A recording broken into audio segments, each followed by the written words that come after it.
When my mom talked about menopause, she called it the change, and it was all very hush-hush, as if there was something wrong about something so natural. Thank goodness with mental health awareness and actual research, we're beginning to understand the huge role hormones play in women's bodies. Being postmenopausal has its challenges, but if you're going through either perimenopause or menopause, then I suggest you try Hormone Harmony. Why? Happy Mammoth, the company that created Hormone Harmony, is dedicated to making women's lives easier. Hormone Harmony contains science-backed herbal extracts called adaptogens. Now here's the beauty about them. They help the body adapt to stressors, like chaotic hormonal changes that happen naturally throughout a woman's life. For a limited time, you can get 15% off on your entire first order at happymammoth.com. Just use the code SelfWork at checkout. That's happymammoth.com and use the code SelfWork for 15% off today.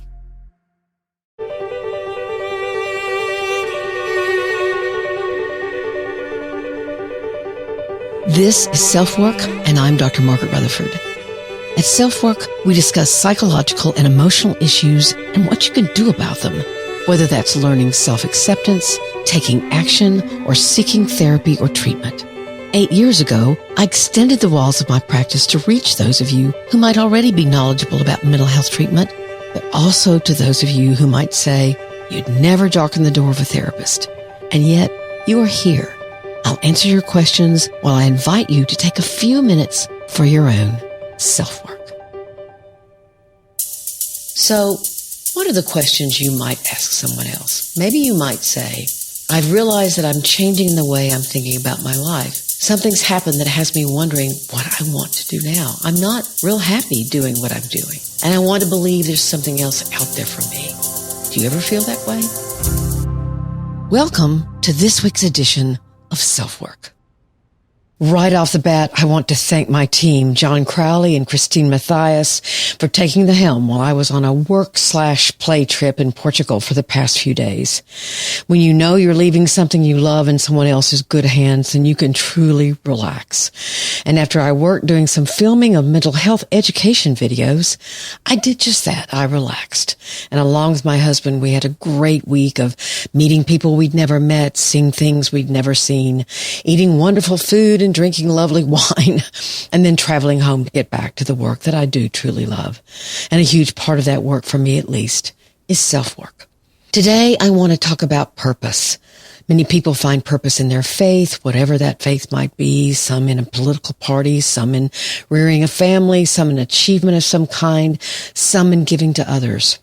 One of the things I've been most grateful for in my own life has been the sense of purpose that my work has given me. I was very aware of that in the last 2 weeks as I met many new people from a different country and listened to myself talk. Do you ever do that? Kind of listen to yourself and wonder, what exactly am I saying? I wanted to share what I felt was my purpose, and I wanted to hear theirs. Just what made them tick, what makes me tick. And yet, I know that many people don't know what their sense of purpose is. If you're one of those people, I'm going to hope this episode helps you begin to find it. The mantra of self-work, after all, is what can you do about it? And so I'll offer some ways for you to begin to explore. Our listener email is from a woman from France, and her comments to me about finding my TEDx on how to recognize perfectly hidden depression and asking me why my book wasn't published in French. First, we're going to hear from a very new sponsor of self-work, the self-hypnosis app called Reverie. Not too long ago, I interviewed Dr. David Spiegel on self-work. We delved into the transformative power of hypnosis, which is the oldest form of Western psychotherapy and a powerful evidence-based treatment for numerous disorders. I was eager to try it. I've done hypnosis, been hypnotized myself, and I'm a big believer. Self-hypnosis is clinically proven to provide immediate benefits with an astounding 76% of Reverie members experiencing an immediate reduction in stress and anxiety. Reverie sessions are interactive and personalized, crafted by Dr. Spiegel to emulate an in-person session.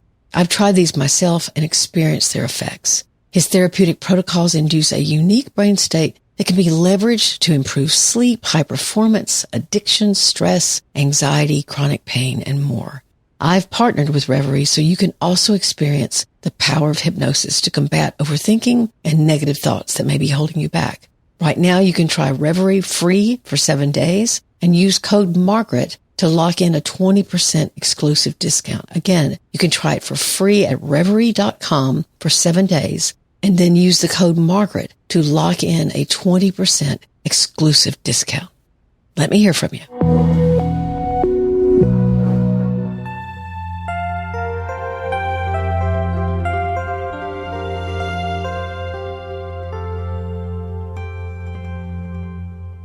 Today, we're going to talk about finding a sense of purpose. Perhaps some of you feel as if the last thing on your mind is purpose. There are bills to be paid, homework to be done. If you live through some kind of natural disaster, fires or floods, then simply putting the basics of life back in place has got to be your prime focus. I understand that not everyone's life is at a point where a sense of purpose gets much attention. Researcher and psychologist, a guy named Maslow, talked about that a lot. And if for a second you could visualize a pyramid, the most basic needs, as he would call them, would form the bottom of the pyramid, with then the next need lying on top of that one that has already been met, and they build a hierarchy and they build a pyramid. So what's on the bottom comes first. You're not going to think about purpose, for example, when you don't have enough to eat. But to make it more clear, here are the levels. On the bottom, the need is physiological, meaning food and clothing. The second level is safety. This could be anything from job security to where you live being safe, being in a non-abusive environment or culture or relationship. The third level is love and belonging needs. The fourth level, esteem, and then the fifth, self-actualization. It's interesting, Maslow's theory said that a sense of belonging preceded developing a sense of your own worth. That's kind of interesting. But then what's the last one? What's self-actualization? According to Maslow, it's the desire to become more and more what one is, to become everything that one is capable of becoming. So now we've arrived at what, to me at least, equates with finding your purpose and living your purpose. What are you capable of becoming? Now, this pyramid has been criticized a lot due to the order of these needs. Some say the hierarchy is really arbitrary and people don't necessarily pursue needs in that order. Later work acknowledged that unmet needs can motivate self-actualization. So I couldn't help but think when I read that I used to sell cosmetics at a department store and I was on my feet constantly, like 8 to 10 hours a day. I became highly motivated to do something that would make more money and something that I want to get up and do every morning rather than help someone pick out a lipstick. That may mean a lot to some people, but not necessarily to me. Maslow's ideas were also based on biographies of notable historical figures, mostly highly educated white men. The year was 1943, so sadly his research was still based on white men and white boys, mostly Americans, coming from a highly individualistic culture, which was the United States. So all of these things are valid criticisms of his work. Other studies show, for example, that the ranking of needs varies with age, and it also doesn't attribute anything to what are called intrinsic rewards. And what does that mean? Rewards that come from within you. Like if you had lost your dad and you didn't even remember him as a child, you might do something you're really proud of and then you go, I never knew my dad, but I think he'd be proud of me right now. That's something that comes intrinsically from you that is motivating, right? And it's a need. So all of that makes sense. What I'd recommend you do with this info is try to make your own pyramid. What do you believe you need most? At least when we think of it as a hierarchy, it does challenge you to consider how you're living your life. And if in any way you're stuck in one of those levels, when it might be possible to experience more. So I think that's the most helpful thing about talking about this hierarchy. It's like, wait a minute, am I stuck in one level? Am I sort of settling for life at this level, but I could actually grow my potential? Now, this leads to the concept of being stuck. There are lots of ways to be stuck. You can be stuck emotionally. I don't think I'd ever have the courage to do that, so you're stuck in fear. You can be stuck mentally. Oh, I don't think I could pull that off. So you're stuck in self-doubt. You can be stuck physically. Oh, I don't have the stamina to do that. Also self-doubt. A lot of what we see on social media or movies that we stream or watch, so much of it is about challenging being stuck. Like the woman who couldn't lift 10 pounds managing to power lift over 100.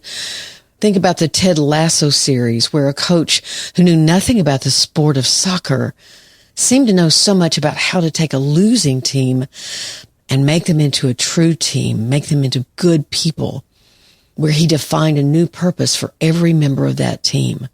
That's what that show was about. Getting out of being stuck. Simone Biles in the Tokyo Olympic Games bowed out due to a certain kind of mental anxiety. And yet, just this year, we watched her challenge and face that anxiety while redefining her purpose in her sport. And later we watched the Paralympic Games and marveled at those people who found their purpose in not accepting what life had doled out to them. Finding purpose, not being stuck. It's so important. But how do you get there? As always, I researched this and found ideas in the Harvard Business Review of all places. Sometimes I like to go to non-psychological sources that can be a bit more down to earth. So these authors listed 3 steps to finding purpose. And then they included several questions to ask yourself as you took the first step, then the second step, and then the third. If you want to read the article, the link will be in your show notes. Here's the first step, what's called life engagement. Now remember, this is for finding purpose. If you already have a sense of purpose or meaning in your world, this may not apply to you. But if you are seeking a sense of purpose or meaning because you haven't found it as of yet, then you've got to get out of your comfort zone emotionally, mentally, physically, and or spiritually. So here are a couple of questions they suggest asking yourself. Who or what inspires me to get out of my comfort zone and connect with the world beyond me? This could be a person, it could have been a book, it could have been a movie, it could have been, it could have been anything. And the second question is, how can I connect meaningfully with individuals and communities with different backgrounds, beliefs, and values than mine? Now, this can be kind of hard because remember, you're not just trying to expand your world. What you want to do is what they call connect meaningfully. Like try going to another church or walk in some nonprofit you've never heard of and say, what do y'all do here? And maybe I'd like to help. You want to try to look at something that you've never looked at before and connect with it. So what is it about getting out of what's familiar or what's comfortable that can lead to finding purpose? Does that make sense? Because you find out that your way isn't the only way, that what you know is not everything to know, that maybe you've never considered yourself capable of doing something because you've never seen it done. We're seeing this worldwide with women's sports right now, as little girls are seeing women who look just like them doing things that were previously only thought of or possible by men. So there's life engagement, throwing yourself into something, checking something out, exploring. Then there's their second step, self-reflection. Now, this may seem a little strange. What does self-reflection have to do with finding your purpose? Let's first hear the questions. These are questions to ask yourself that would follow you trying to do that something new, that life engagement, getting out of your comfort zone. Here are their questions. So, how did this experience shape who I think I am? How did it impact my values and worldviews? Was anything challenging for me in this experience? What strengths showed up in me as I overcame this challenge? How can I make sure that others don't suffer from these same challenges? Meaning, how would you make those experiences more available to other people? Did I get any gifts from this experience? What do I want to give back? One of the first things I noticed about the questions they offered was that they're extremely positive, talking about strengths you learned you had or a generosity of spirit about what you wanted to do with this experience that would help others. Those are very positive questions. It's a positive focus on what that experience meant to you. You know, so much of a sense of purpose does have to do with a positive social or cultural impact. helping someone else out, doing for others, teaching, guiding, something that has to do with trying to create a greater good. Now, that may sound like pie in the sky to some if you've decided the world is already a horrible place and there's no way to make it better. But the point of purpose is that it is larger than life. That's the spiritual part of it. It transcends or takes you above the everyday and gives something meaning. So let's take a break, and we'll be back in just a moment.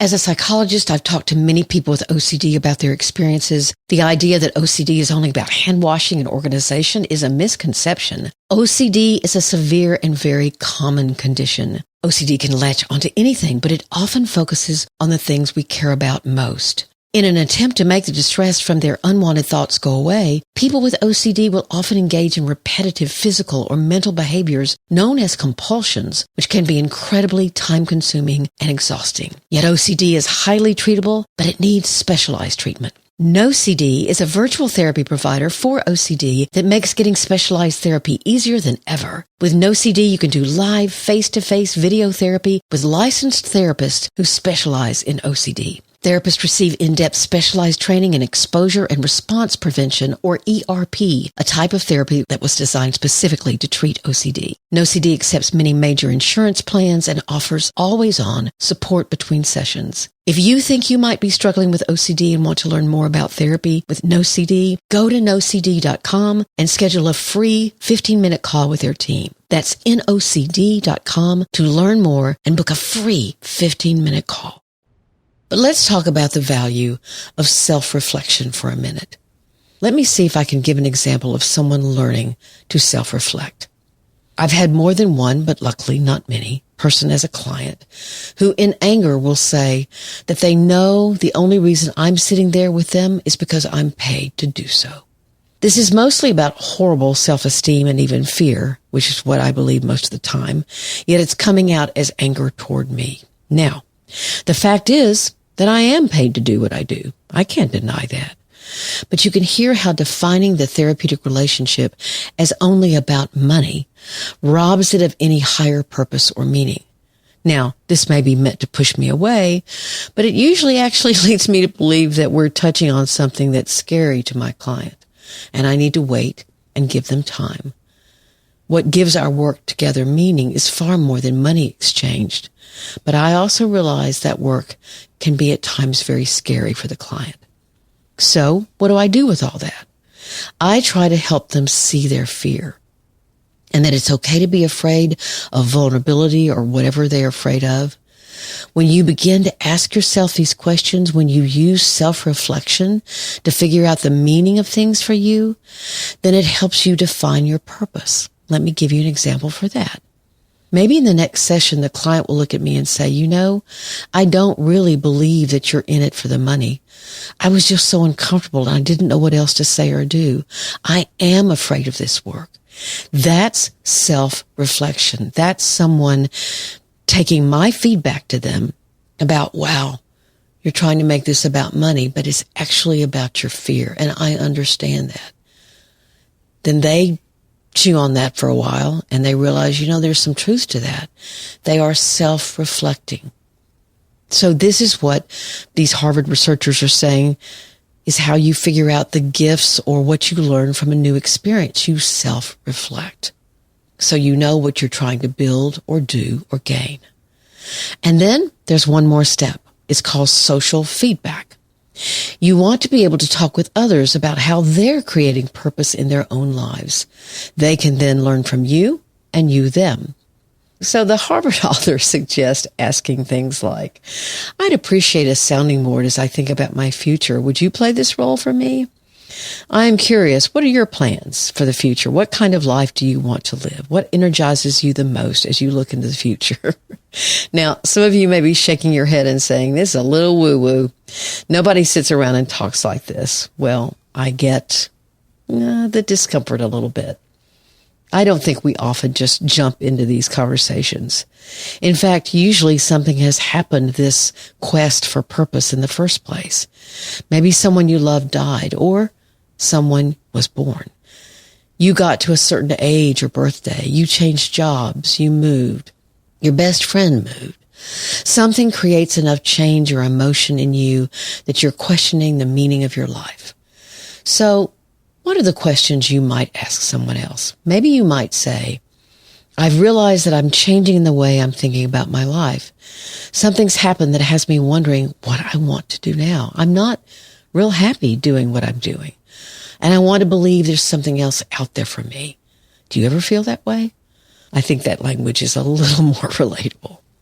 But I do think that a second suggestion they make can be very, very helpful. Now, again, it may make some of you uncomfortable, but I think when you turn to your friends to give you positive feedback, again, it takes some courage to do things in a new way, to find a new purpose, to try to craft a sense of where do I want my life to go now? So you want to get feedback and positive feedback about what your strengths are.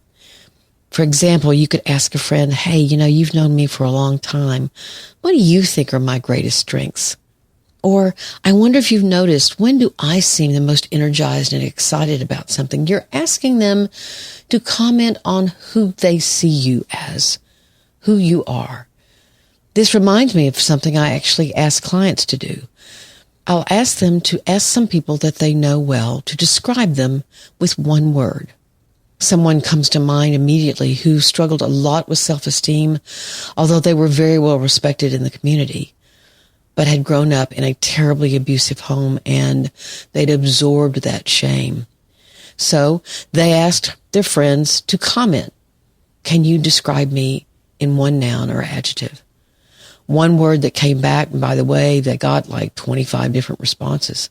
One word that came back was the word phoenix. Now, what's a phoenix? That's a mythical bird that symbolizes immortality and rebirth. It's said to live for 500 years or more. And when it is ready to die, it builds a nest and sets itself on fire. And then a new phoenix rises from the ashes. That friend saw them rising above what had happened. And that was something they always told me they never forgot.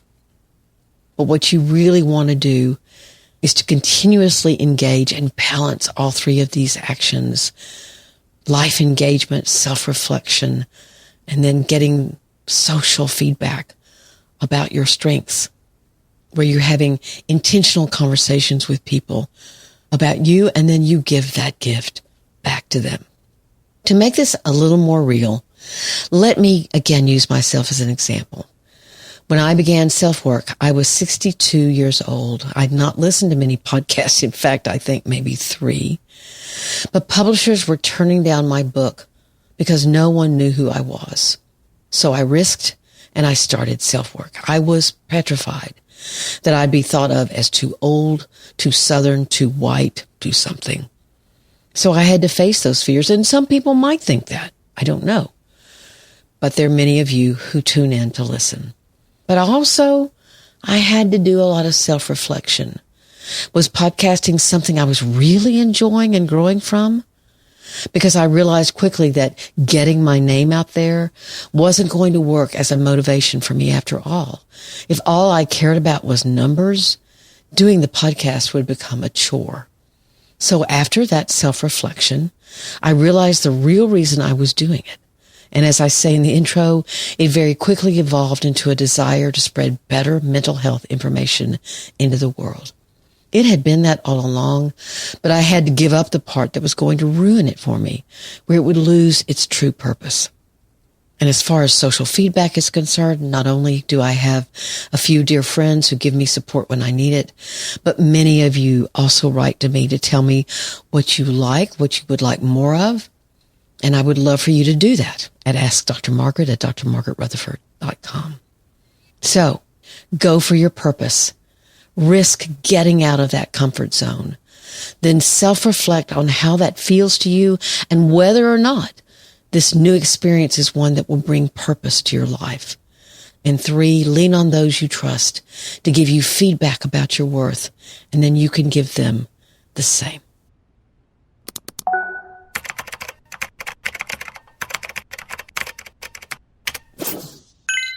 The listener email today is a simple one. She says, "Hi, Dr. Rutherford. Number one, here is the question. Why is your book, Perfectly Hidden Depression, not translated into French?" Number two, it was a real pleasure to listen to you in your TEDx about Perfectly Hidden Depression. Your words tell and share the truth, and the truth gives light. Many thanks for your book you sent when I subscribed yesterday. That's the ebook you get when you subscribe to my website. I'm doing the exercises, and it's so amazing to see that it works. The brain is so amazing. And I live in France. I hope I don't write too many mistakes. I've been a psychologist for 29 years. First, I was a nurse, and I know PTSD and traumatic memory. It's not taught at university. Only psychoanalysis is. And then she gives me some books that she's read. And thanks to YouTube this year, you've taught me also your essential and profoundly beneficial discovery. In France, depression and suicide are very badly considered. And psychologists and psychiatrists are not adequately trained about that painful moral suffering. It's really astonishing. I've already shared your video with a friend of mine who leads an association about suicide. Your words about suicidal thoughts are so necessary and need to be shared. Thanks to you, I'm now able to have words about what I feel for so many years. And then she thanks me. This kind of email is that social feedback, that social connection. And I cannot thank this listener enough, and all of you as well.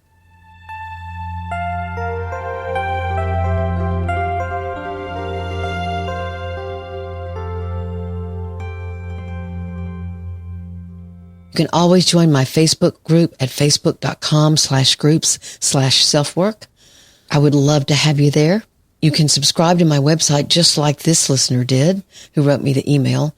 You will get a free ebook that is about guiding you through some exercises about what your own defenses might be, about looking at yourself with some more vulnerability. It's called Knowing Your Shield. And actually subscribing to the website is the easiest way to keep in touch with me. You get one newsletter every Monday morning. It'll give you my podcast episode, my blog post. If I've written another article or I find an article that I think would be helpful to you, I'll give it to you. And sometimes we also have some deals and steals, as they would say on television. As always, my intense gratitude for you being here. It's nice to be back home. Please take care of yourself, your loved ones, and your community. I'm Dr. Margaret, and this has been SelfWork.